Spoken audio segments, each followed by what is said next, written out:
So my name is Inbal Bruchim. I'm 25 years old from Ashdod, and I'm the sister of SSGT Itamar Bruchim, staff sergeant, commander, and a fighter in the paratroops in the IDF. So I think most of the time we talk about Itamar as like this brave soldier and this amazing commander and all of his doing in war and in general, but I know him as my little brother, and I think I had the privilege to get to know him this way. Itamar had this amazing light inside of him. He had the best smile ever, and everyone around him always wanted to be near him. He always had a lot of friends around him. He had really a big heart, and he was an amazing brother.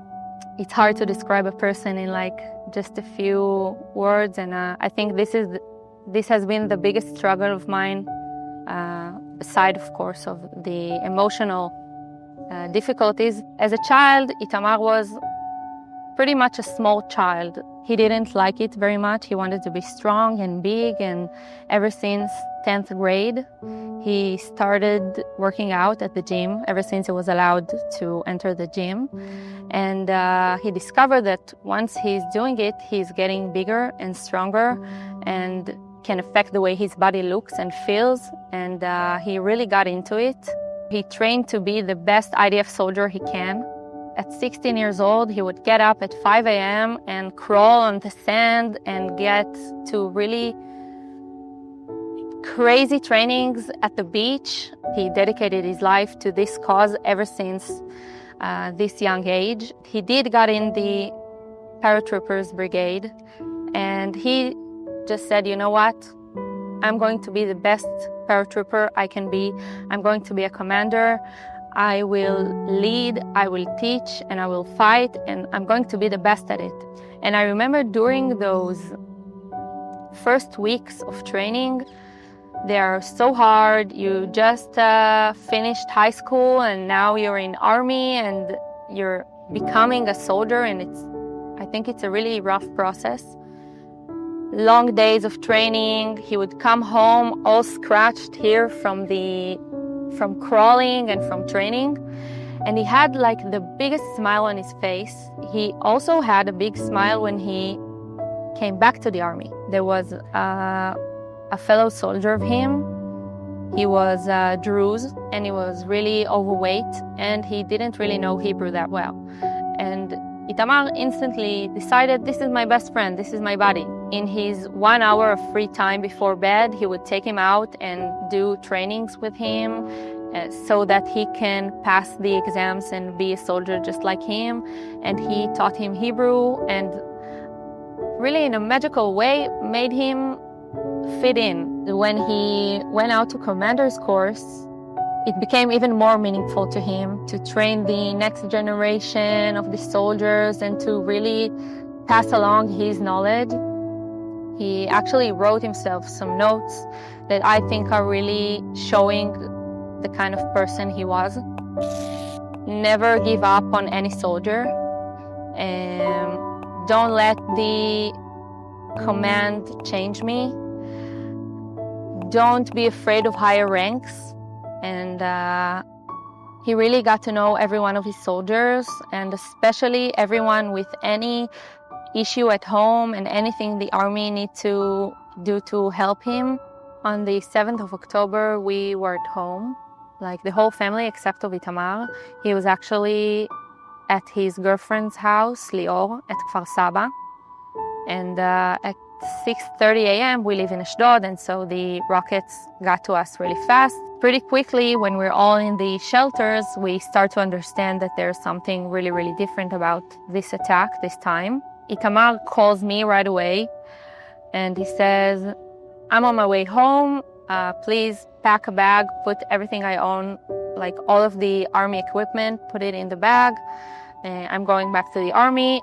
And it was actually supposed to be the last bag he packed himself for the army, because he was supposed to be released from the army 1 month away. After a really quick breakfast, we really wanted some more time with him, and we please stay for a bit. And he said, no, first of all, I'll go to the pickup point in Ashdod, and I want to see that all of the drivers know where they're going. Like all of the soldiers from Ashdod got to this point, and every bus took the soldiers to a different base. And Itamar said, no, I want to make sure everyone knows where they're going. Of course, it was not his job, but he just felt responsible. So my dad put his hand on Itamar's head and blessed him. And that's actually like the last time we saw him. They were sent to the city of Sderot. There were many terrorists there going around. I think everyone knows the famous videos of the trucks driving around with the terrorists inside of them in the square there in Sderot. And I remember talking to him that night, and he told me, I cannot unsee what I saw in Sderot. He sent us a great picture of him and his friend in a building in Sderot, like picture of, I'm good, everything's fine, don't worry. And around 10 or 11 a.m., my mom hears from his girlfriend that he was injured. My mom obviously is terrified. She makes a box of cookies and go to look for him in the hospital. I try to understand where is he, because he's not picking up his phone, and where did they evacuate him to, where did the ambulance go. Someone says he went to this hospital, someone said he went to that hospital. Really hours of not knowing what's going on. We didn't know if he was alive. Horrible hours, really just remembering it. It's really, really difficult. And we read Tehillim. This is all I could do. At some point, my parents stopped answering my texts. And I think at that moment, I really knew. They came to our house that night, and they told us that Itamar fell in battle. And later on, we learned that it was from a rocket attack that sent to Sderot. So he was driving to give them more ammunition because they ran out. And during this drive, there was an alarm, and he and the driver went out of the car and tried to seek shelter. And he didn't make it.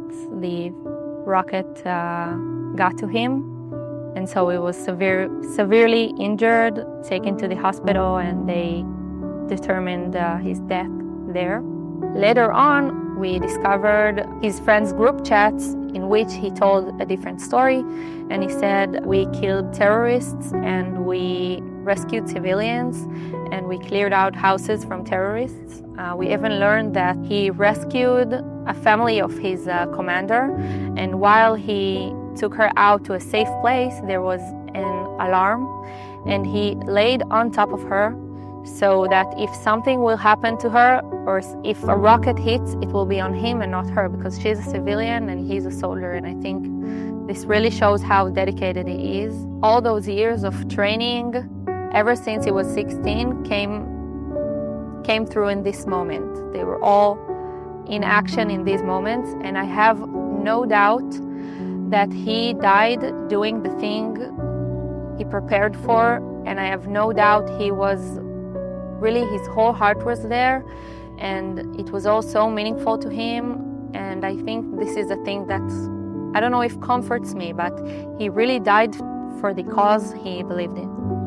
It's a challenge of its own, to get out of bed and to live and to continue with life. I think every step of the way, even the good ones, can really be painful, like knowing that Itamar won't be able to see them. And I hope he's proud of us.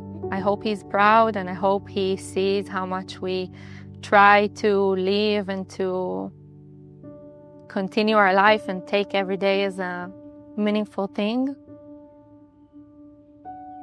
like he wanted.